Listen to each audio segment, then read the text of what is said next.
अगर आप लोगों ने इस कॉमिक के पिछले के पार्ट्स नहीं देखे हैं तो उसका लिंक मेरे डिस्क्रिप्शन में मिल जाएगा। वो फोक्स उन सभी की सारी बातें समझ रहा था, उन सभी की। जेन उससे कहती है क्या तुम चाहते हो कि मैं तुम्हें गोद में लूं? तो वो हेड से करके कहता है हाँ। तो जेन को तो उस पर बहुत ज़्यादा प्यार आने लगता है क्योंकि वो इतना क्यूट जो था। इधर क्लेमेंटिनो मून स्टार का स्नेक टुकड़ों में काट देता है और मून स्टार चिल्लाती रह जाती है और क्लेमेंटिनो उसे ले जाने के लिए कहता है। जेन उसे कहती है क्या ये स्नेक इसके लाइफ से कनेक्टेड था? तो क्लेमेंटिनो उसे बताता है कि नहीं, वो बस उसका स्नेक पेट था। इसका मतलब कि वो अब अपने क्लैन की मेंबर नहीं रहेगी अपने स्नेक के खो जाने से। जेन कहती है ये भी तो डॉक्टर इतनी जल्दी हार नहीं मानेंगे। अमोस कहता है वैसे भी कल इसे सेक्रीफाइस करना है अपने आप को।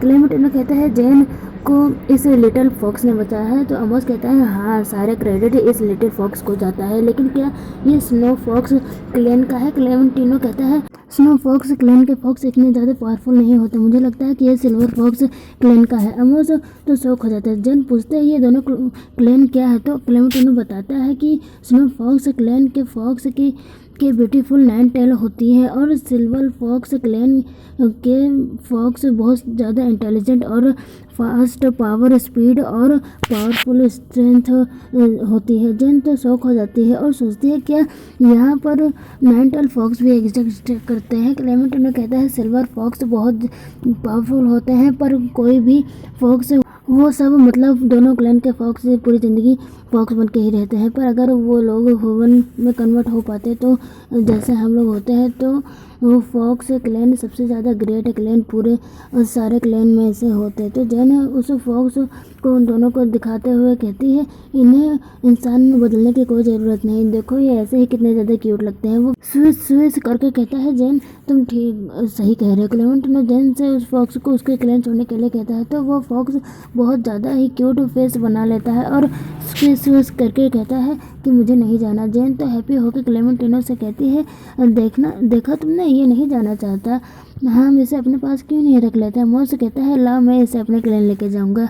इस पर वो फॉक्स तो बहुत ज़्यादा गुस्सा करने लग जाता है और उसे अपने पंजों से डराने लगता है। जेन क्लेमेंटिनो से कहती है जब ये अपने घर जाना चाहेगा तो हम इसे छोड़ आएंगे। तो जेन के इतने ज़्यादा प्यार से कहने पर क्लेमेंटिनो मान जाता है। जेन तो बहुत हैप्पी होकर उस फॉक्स को खिलाने लगती है और उस फॉक्स का नाम वाइट रखती है। ये नाम फॉक्स को भी पसंद आता है। फिर जेन उससे कहती है चलो मैं तुम्हें यूल और सारे गर्ल्स से मिलवाती हूँ, अब मैं इस फॉक्स को इसका नाम वाइट ही कहूँगी। जेन वाइट को ले जा रही थी। वाइट कुछ ठरके जैसे एक्सप्रेशन दे रहा था। ये बात आमोस नोटिस करता है और क्लेमेंटिनो को बताता है तो वो तो मानने को तैयार ही नहीं था।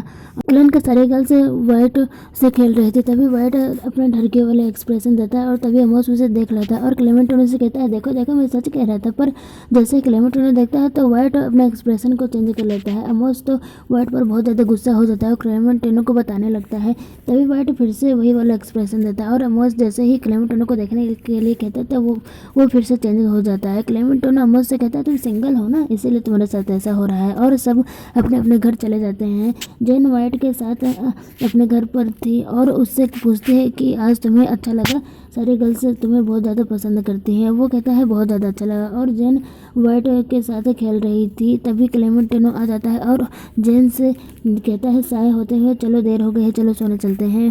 पहले तो जेन हाँ करती है, फिर वो कहती है वाइट अभी और खेलना चाहता है। क्लेमेंटिनो कहता है उसे नींद आ रही होगी। वाइट तो जेन से कहता है नहीं मुझे नहीं आ रही। और जेन वाइट को बाहर ले जाते हुए कहती है मैं बाहर जा रही हूँ, आसपास ही रहूँगी, चिंता मत करना, जल्दी ही वापस आ जाऊँगी। फिर वाइट ठरकियों जैसे एक्सप्रेशन देते हुए करता है अब ये मेरी है।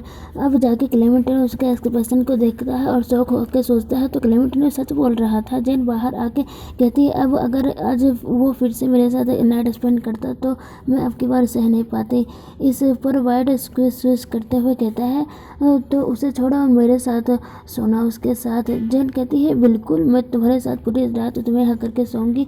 जेन कहती है क्लेमेंटिनो मेरा लाइफ पार्टनर है, मुझे उसके साथ लाइफ टाइम तक रहना है। वाइट कहता है उसे डंप कर दो, मैं तुम्हारा लाइफ पार्टनर बन जाता हूँ। जेन कहती है तुम अभी इसके लिए छोटे वाइट कहता है मैं छोटा नहीं हूँ। जेन कहती है मेरे पास क्लेमेंटिनो मैं उसे डंप नहीं कर सकती। इस पर वाइट सैड हो जाता है तो जेन उससे कहती है तुम बहुत ज़्यादा स्वीट और प्रिटी हो, जब तुम बड़े हो जाओगे तो तुम्हारे पीछे बहुत सारी गर्ल्स रहेंगी। वाइट कहता है मुझे तो तुम ही चाहिए। फिर दोनों मूनलाइट देखने आते हैं। जेन कहती है ये मेरी पहली बार है बीस्टलैंड में मून देखते हुए। वाइट तो कंफ्यूज हो गया, कहता है नाइट तो हमेशा ऐसे ही रहती है। इधर दिखाया जाता है यही आसपास वही दोनों स्नैक लैंड के में छिपे हुए थे कि वो किसी को किडनैप कर सके। और दिखाया जाता है वो दोनों पूरा दिन बीस्ट गॉड के पास बैठे थे क्योंकि उन्हें पता चल गया था कि कोई उनका पीछा कर रहा है। तभी सामने से उन्हें वाइट के साथ जेन आते हुए दिखाई देती है। वो दोनों तो खुश हो जाते हैं। दोनों बहुत ज़्यादा दूर थे अंधेरे में, लेकिन वाइट उन्हें देख लेता है। वो दोनों स्नेक सोचता है कि ये फीमेल आते हुए रुक क्यों गई। वाइट जेन से कहता है अब मुझे बहुत ज़्यादा नींद आ रही है तो चलो चलते हैं। जेन उससे कहती है पर अभी तो तुम मना कर रहे थे कि तुम्हें और खेलना है। वो कहता है नहीं चलो। जेन जाने लगती है। वाइट उन दोनों को देख रहा था। दोनों स्नैक मैन तेजी से भागते हुए जेन को पकड़ने के लिए आ रहे थे। अगर वीडियो पसंद आई हो तो वीडियो को लाइक, कमेंट और चैनल को सब्सक्राइब करना मत भूलिएगा। सब्सक्राइब जरूर कर दीजिएगा। चैनल के